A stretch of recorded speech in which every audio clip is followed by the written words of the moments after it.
you and Vice Chairman Barra for holding this hearing, especially given that we are in the middle of flu season. In the United States, nearly 1 million individuals are hospitalized for the flu every year, including more than 48,000 children. In Oklahoma, since the 2019 flu season began on September 1, there's been at least 1 death and 73 hospitalizations from the flu. However, these numbers would be far worse if we did not have vaccines.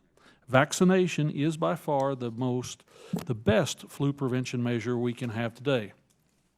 It's easy to forget that a little over 100 years ago, the world faced one of the deadliest pandemics in history, the 1918 H1N1 epidemic, also known as Spanish flu. It killed an estimated 50 million people worldwide, including roughly 675,000 people in the United States. Medical technology and countermeasures at the time were limited to isolation and quarantine. Influenza vaccines did not exist, and antibiotics had not been fully developed yet. Thankfully, due to basic research, advancements were made both in treatment and prevention of the flu.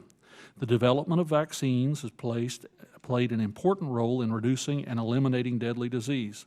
I can still recall my father's stories about how late summer and fall were a terrifying time as a child because of the threat of polio during those seasons. Lucky for me, I did not have to experience this fear because of the first polio vaccine being available in the United States in 1955. And thanks to widespread vaccination, polio has been nearly eradicated in the United States, with just 33 cases reported in 2018. However, polio remains a threat in some countries. With the world becoming more connected through modern transportation, it only takes one traveler with polio to bring the disease into the United States. And as I'm sure we'll hear this morning from our witnesses, the best way to keep the United States polio-free is to maintain high immunity through vaccination. Considerable advancements have been made in health technology, disease surveillance, medical care, medicines, drugs, vaccines, and pandemic planning. While significant progress has been made, gaps remain, and a severe pandemic could still be devastating to the global population. As the human population has grown, so has the livestock, swine, and poultry populations to feed them.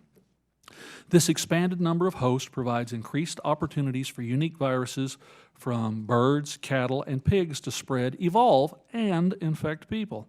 As a member of the House Agriculture Committee, I supported the creation of the National Animal Vaccine and Veterinarian Countermeasures Bank, which was included in the last Farm Bill.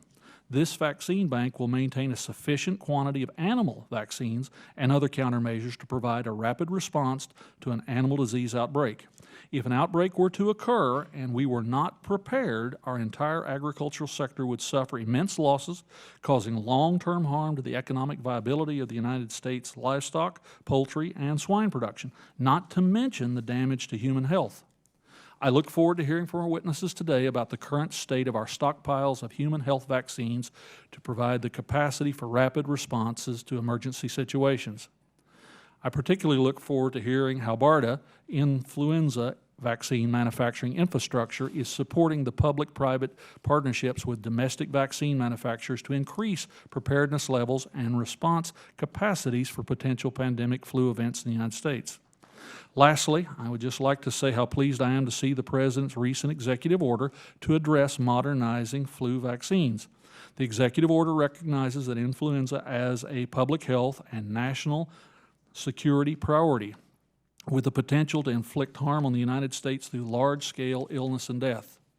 Most importantly, it establishes a national task force to explore alternative vaccine production methods and new technologies, including a plan to accelerate the development of universal flu vaccine. I look forward to seeing what recommendations come from the task force. I would again like to thank Chairman Johnson and Vice Chair Barra for holding this hearing. I would also like to thank both witness panels for taking the time to share your expertise, your insights with us this morning. And I yield back the balance of my time, Madam Chair. Thank you very much.